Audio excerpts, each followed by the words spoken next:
संस्कृत माला में आप सभी यूट्यूब चैनल में आप सभी लोग का हार्दिक स्वागत है। तो जैसा कि आप लोग बार-बार कमेंट कर रहे थे कि सर मध्यमा बोर्ड का जो सिलेबस है वो क्या होने वाला है, ठीक है? तो मैं उसको लेकर आया हूँ। अभी जितने भी आप लोग एडमिशन करा चुके हैं, ठीक है? 25 से 26 सेशन में जितने भी आप लोग एडमिशन ले चुके हैं, उन सभी को के लिए मैं क्या है एक बार सिलेबस आपको बता देता हूँ, ठीक है? सिलेबस क्या-क्या रहेगा। जो आपका एक तो 7 पेपर होगा वो सभी का मैंने सिलेबस बता दिया है, ठीक है? आप लोग वहाँ जाके चैनल में जाके आप लोग वीडियो देख सकते हैं। लेकिन प्रॉपर जो आपका संस्कृत है, ठीक है? 3 पेपर संस्कृत के होने हैं, उसमें से तीनों पेपर का मैं आपको सिलेबस बता देता हूँ, ठीक है? फिर से तो चलिए मैं बता देता हूँ। पहला जो आपका पेपर रहेगा, वो अनिवार्य प्रथम पत्र रहेगा, उसमें संस्कृत व्याकरण रहेगा, ठीक है? 100 नंबर का आपका पेपर रहेगा। उसमें आपको संस्कृत व्याकरण में के अंदर भी क्या-क्या पूछेगा, क्योंकि व्याकरण बहुत बड़ा है, ठीक है? तो उसके अंदर में आपको रहेगा पाठ्य ग्रंथ क्या है, लघु सिद्धांत कौमुदी आपको पढ़ना है, संपूर्ण उसके अंदर से आपको क्या-क्या पढ़ने के लिए है, तो षड्लिंग के विषय में पढ़ना है, ठीक है? शब्द रूप आपको पता होना चाहिए, सर्वनाम शब्दों के रूप याद होने चाहिए, ठीक है? दूसरा पॉइंट है अव्यय। अव्यय शब्दों के अर्थ एवं वाक्य का प्रयोग, यानी अव्यय कौन-कौन से हैं, ठीक है? उन सभी अव्ययों का अर्थ हमको मालूम होना चाहिए और उस अव्ययों से वाक्य कैसे बनाए जाते हैं, वो भी हमको पता होना चाहिए। तीसरा पॉइंट क्या हो जाएगा तो तिङंत। तिङंत तिङंत किसको बोलते हैं? तो धातु रूप को, ठीक है? जो धातु चलता है, वो दसों लकारों में आपको याद होना चाहिए, ठीक है? एक और जो मुख्य इम्पोर्टेंट बिंदु है, मैं प्रथम पत्र बताने के बाद मैं आपको बताऊँगा, ठीक है? तब तक आप क्या है, वीडियो पूरा देखिए, ठीक है? सिलेबस पूरा समझिए, सिलेबस अगर आप लोगों को स्पष्ट रहेगा, ठीक है? सिलेबस अगर याद रहेगा तभी आप क्या अच्छे से जो इसका मूल है, जो पाठ है, वो आप लोग समझ सकते हैं, ठीक है? इसलिए सिलेबस स्पष्ट होना बहुत ज़रूरी है। और अगला पॉइंट क्या है तो वाच्यांतर। वाच्यांतर किसको बोलते हैं? तो कर्तृवाच्य से कर्मवाच्य में और एवं भाववाच्य में, यानी वाच्य परिवर्तन करना है। कर्तृवाच्य से कर्मवाच्य में, कर्मवाच्य से कर्तृवाच्य, भाववाच्य, इसमें आपको परिवर्तन करना है, ठीक है? तो नेक्स्ट में देखिए और क्या पूछेगा इसमें से और रहेगा आपको कृदंत। कृदंत प्रत्यय क्या होता है? तो अनियर, अणियत, णोट, त्रिच, ये सब क्या हो जाएगा? ये आपको प्रत्यय पूछेगा, ठीक है? त्रिच होगा यहाँ पे।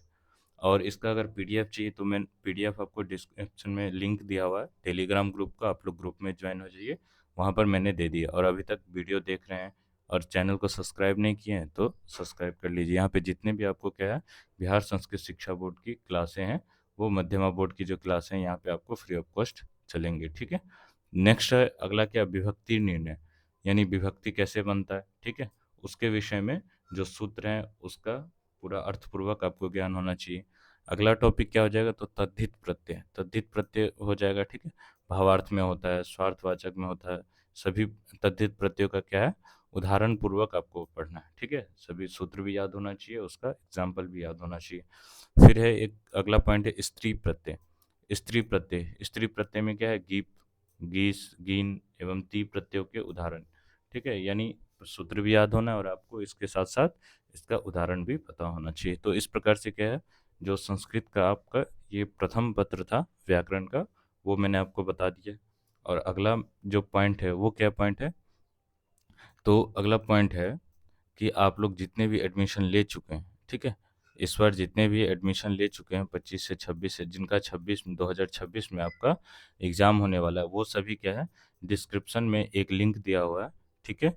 उसको आप लोग जाइए, फॉर्म फिलअप कीजिए। उसमें लिंक में क्या है, तो उस लिंक में बताया गया कि आप लोग जितने भी हैं बच्चे हैं जो एडमिशन ले चुके हैं, ठीक है? उसकी जानकारी हमको प्राप्त हो जाएगी, ताकि मैं आपको बहुत जल्द आपकी क्लासेस जो है फ्री ऑफ कॉस्ट क्लासें यूट्यूब पे मैं आपको शुरू कर दूंगा, ठीक है? लेकिन उससे पहले मुझे पता होना चाहिए कि आप लोग कितने बच्चे हैं जो एडमिशन ले चुके हैं। तो आप लोग फटाफट से जाइए, ठीक है? डिस्क्रिप्शन में लिंक दिया हुआ है, उस फॉर्म को फिलअप कीजिए और अपना बताइए कि हमने एडमिशन ले चुका है। और जो एडमिशन नहीं लिए हैं वो फटाफट जाके एडमिशन ले लें, या कोई परेशानी हो रही है आपको एडमिशन लेने में तो आप मुझे मैसेज कर सकते हैं, ठीक है? मैं आपको पूरी सहायता करूँगा, ठीक है? चलिए आगे देखते हैं। अब दूसरा जो आपका प्रश्न पत्र है, उसको देख लेते हैं। दूसरा प्रश्न पत्र क्या है? इसमें और भी रह गया था, ठीक है? इसमें हिंदी से आपको संस्कृत में अनुवाद भी पूछेगा, जो प्रथम पत्र है उसमें हिंदी से संस्कृत में अनुवाद पूछेगा 20 अंक का, ठीक है। और उसके बाद रहेगा संस्कृत से हिंदी में अनुवाद, ये रहेगा आपका 10 नंबर का। और अशुद्धि संशोधन रहेगा 10 नंबर का। तो टोटल कितने हो गए 100, कैसे, तो 60 नंबर का आपको क्या हो गया, लघु सिद्धांत कौमुदी से हो जाएगा, ठीक है। उसमें आपको जो भी है शब्द रूप का, आपको शब्द कैसे बनता है, ठीक है, धातु रूप है, धातु कैसे बनेगा, सर्वनाम के शब्द रूप इत्यादि याद होने चाहिए, ठीक है, वो हो जाएगा। और संधि समास सब उसी के अंदर में आ जाएगा। और इधर से आपका 40 नंबर, तो ये टोटल आपका क्या हो जाएगा, 100 हो जाएगा। तो 100 नंबर का आपका व्याकरण का हो गया, ठीक है। दूसरा प्रश्न पत्र देखने से पहले मैं यही बोलूँगा कि आप लोग चैनल पे नए हैं तो चैनल को सब्सक्राइब कर लीजिए। और अभी तक क्या है, आप लोग लिंक को नहीं भरे हुए, फॉर्म नहीं भरे हैं, जाके डिस्क्रिप्शन में लिंक दिया हुआ है, उसको गूगल फॉर्म को आप लोग जाके फिलअप कीजिए। और जो एडमिशन ले चुके हैं तो उसके लिए तो कोई बात ही नहीं, ठीक है। और बहुत जल्द आपकी क्लासेस शुरू हो जाएगी। जिनको एडमिशन लेने में दिक्कत हो रही, जो अभी तक नहीं लिए वो फटाफट जाके एडमिशन ले लीजिए, ठीक है। नेक्स्ट है आपका दूसरा पत्र, क्या होता है, जो अनिवार्य द्वितीय पत्र होता है वो संस्कृत साहित्य का होता है। प्रथम व्याकरण का था, दूसरा साहित्य का। ये कितने नंबर का है, तो 100 नंबर का आपका ठीक रहेगा, ठीक है। इसमें आपको क्या है, पद्य रहेगा। पद्य में कौन सा है, तो वाल्मीकि से आपको पूछा जाएगा। क्या पूछा जाएगा, तो मूल रामायण है, उसमें आपको बालकांड, श्लोक संख्या 51 से 100 तक, ठीक है, श्लोकाभ्यास एवं हिंदी अनुवाद दोनों सहित आपको इसको पढ़ना है, ठीक है। और अगला है रघुवंश। रघुवंश है कालिदास का, तो द्वितीय सर्ग का उत्तरार्ध आपको पढ़ना है, ठीक है। सब प्रसंग व्याख्या करना है इसमें, ठीक है। जो भी श्लोक रहेगा उसका अर्थ रहेगा, आपको उससे पढ़ना है। एक और बात है कि अगर आप लोग मान लीजिए आपके पास किताब नहीं है, बहुत लोग का कमेंट आ रहा है कि सर हम लोगों के पास किताब नहीं है तो कैसे पढ़ेंगे, तो आप लोग किताब चाहे तो खरीदना, तो मैं आपको एक दिन किताब के ऊपर भी आपको वीडियो बना दूंगा कि कौन सा बुक लेना है कौन सा नहीं। अगर आप चाहते हैं कि बिना किताब लिए, तो मैं आपको नोट्स यहाँ प्रोवाइड करूँगा, ठीक है। जो बुक रहेगा उसका मैं क्लासेस का पीडीएफ आपको पढ़ाऊँगा, तो पीडीएफ आपको मिल ही जाएगा फ्री ऑफ कॉस्ट, ठीक है। तो आप लेना चाहते हैं तो ले भी सकते हैं, नहीं लेना चाहते हैं तो भी हो जाएगा आपका काम, ठीक है। और पद्य से तो वो हो गया। गद्य में आपको क्या पूछेगा, तो वीरवरपख्यानम पूछेगा, ठीक है। फिर है वासुदेवस्य जन्म महात्म्यम नाटकम, नाटक है, ठीक है, वासुदेवस्य जन्म महात्म्यम, इससे आपको प्रश्न रहेगा। फिर है प्रहलादोपाख्यान, ये कहानी जो है प्रहलाद के ऊपर, इससे आपको पूछेगा, ठीक है। और एक और इसमें विशिष्ट क्या है, 30 नंबर का प्रश्न रहेगा कि रचना आपको करना है। रचना क्या होता है, संस्कृत में निबंध लिखना है, पत्र लिखना है, आवेदन लिखना है, ठीक है। कैसे पत्र लेखन करना है, कैसे निबंध लिखना है, ठीक है, ये सभी मैं आपको बताऊंगा। और कौन कौन से जो मेन टॉपिक रहते हैं, कहाँ कहाँ से आपको पत्र आ सकता है, किस टॉपिक के ऊपर निबंध आएगा, वो सभी मैं आपको बताऊंगा। आपको कुछ भी टेंशन लेने की ज़रूरत नहीं है। बस आप लोग जाके चैनल सब्सक्राइब कीजिए, और डेली जो मैं आपको वीडियो पढ़ाऊंगा, वीडियो दूंगा, ठीक है, वो डेली आपको क्लासेस करनी है, ठीक है। चलिए नेक्स्ट में देखिए। अगला जो आपका प्रश्न हो जाएगा क्या है, तो तीसरा जो आपका प्रश्न हो जाएगा, अनिवार्य तृतीय पत्र जो हो जाएगा वो संस्कृत सामान्य का होगा, ठीक है। पहला क्या था, संस्कृत व्याकरण का था, ठीक है। दूसरा क्या था, दूसरा संस्कृत साहित्य का था। और तीसरा क्या है, तो तीसरा है संस्कृत सामान्य।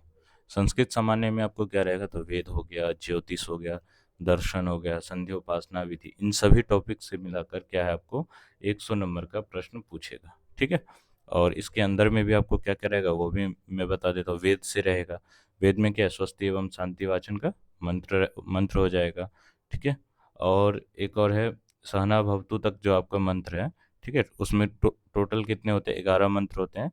उन सभी मंत्रों का क्या है, अर्थपूर्वक मंत्र अभ्यास होना चाहिए, ठीक है। अर्थ भी पता होना चाहिए, मंत्र भी याद होना चाहिए। 25 नंबर का प्रश्न यहाँ से बन जाएगा, ठीक है। तो इन सभी का मैं आपको पीडीएफ बनाऊंगा, ठीक है। आप लोग बिल्कुल घबराने की आवश्यकता नहीं है। बस आप लोग क्या चैनल को सब्सक्राइब कीजिए, ग्रुप में ज्वाइन हो जाइए, ठीक है। वीडियो को ज़्यादा से ज़्यादा शेयर कीजिए। जो भी बच्चे अभी तक नहीं लिए एडमिशन, फटाफट ले लीजिए, क्योंकि क्लासेस फिर आपकी बहुत जल्दी शुरू हो जाएगी, ठीक है। फिर बाद में आप लोग कमेंट कीजिएगा कि सर हम पीछे हो गए, तो ऐसा नहीं होना चाहिए।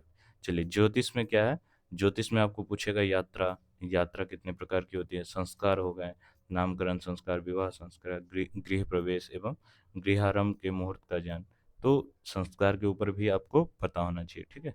इसमें भी क्या है, श्लोक सहित अर्थ ज्ञान होना चाहिए। 25 नंबर का प्रश्न ये हो जाएगा, ठीक है। 25 नंबर का एक तो वेद से हो गया, 25 नंबर का ज्योतिष से हो जाएगा। और आगे देखते हैं, और आगे क्या है, 9 नंबर में देखिए, आगे की दर्शन, दर्शन में क्या है, श्रीमद् भगवत गीता हो जाएगा, अध्याय नंबर 10, 10वां अध्याय आपको पढ़ना है। ठीक है, अर्थ ज्ञान मात्र ही करना है, इससे आपको 25 नंबर का आ जाएगा।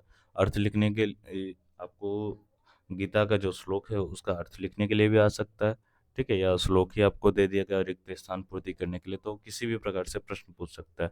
मैं यहाँ यहाँ पर आपको पंक्ति सह पढ़ाऊंगा। ठीक है, एक एक पंक्ति करके पढ़ाऊंगा, तो घबराने की कोई भी बात नहीं है कि आपको मैं ऊपर ऊपर से पढ़ाऊंगा, ऐसा बिल्कुल भी नहीं है। ठीक है, चलिए नेक्स्ट में क्या है, अगला में हो जाएगा आपको संध्या उपासना विधि से आपके कुछ प्रश्न रहेंगे, 25 नंबर के प्रश्न रहेंगे। संध्या उपासना विधि क्या है, तो सूर्यापस्थान से सूर्याद्य तक, यानी सूर्य उपस्थान यानी जब सूर्य उदय होता है उस समय से लेकर सूर्यास्त तक जितने भी जो मंत्र रहेंगे वो मैं आपको बता दूंगा। संध्या उपासना विधि का जो मंत्र रहता है कौन कौन सा है वो आपको याद करना है। ठीक है, मैं आपको टाइपिंग करके भी पीडीएफ में दे दूंगा।